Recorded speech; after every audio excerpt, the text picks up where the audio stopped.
It doesn't matter where you live or how much money you have, we are all about to face the same fate at the same moment.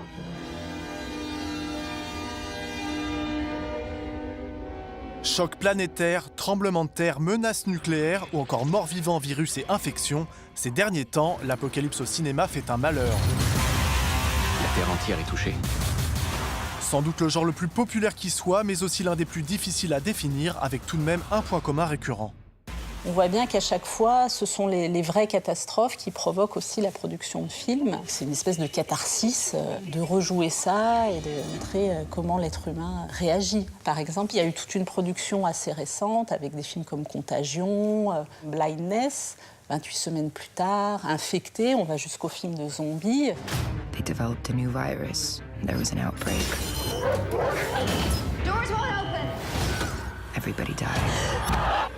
Trouble was, they didn't stay dead. Finalement, le zombie, qu'est-ce que c'est?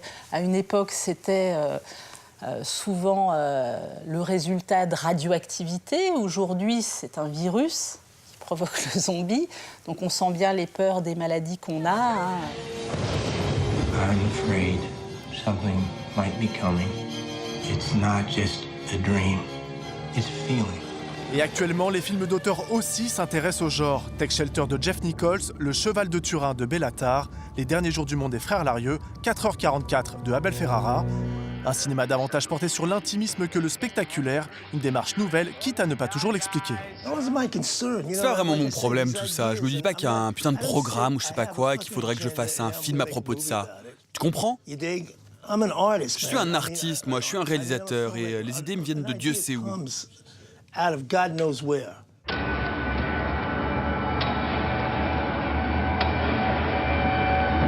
Pope is at the Vatican preparing to deliver a final blessing. At 4:44 a.m. tomorrow morning, there will be no survivors. The world will end.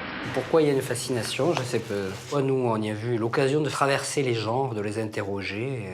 On s'est dit, c'est un personnage qui croise le film de guerre, il croise le film très intime en chambre, il croise même le cinéma érotique, il croise le cinéma bourgeois de château, le road movie pur. C'est un peu la désorganisation de beaucoup de choses, la désorganisation des hiérarchies.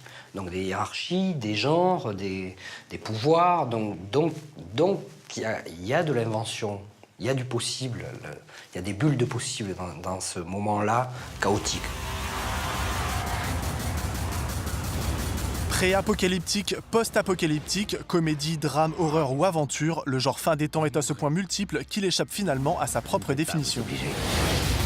Le genre purement et proprement apocalyptique, au fond, j'en connais très peu d'exemples. L'un des exemples les plus frappants, pour moi, c'est Mélancolia, le film de Lars von Trier, dans lequel la fin du film coïncide exactement avec la fin du monde. Il n'y a rien après. Mélancolia se termine par presque une minute de noir et de silence absolu.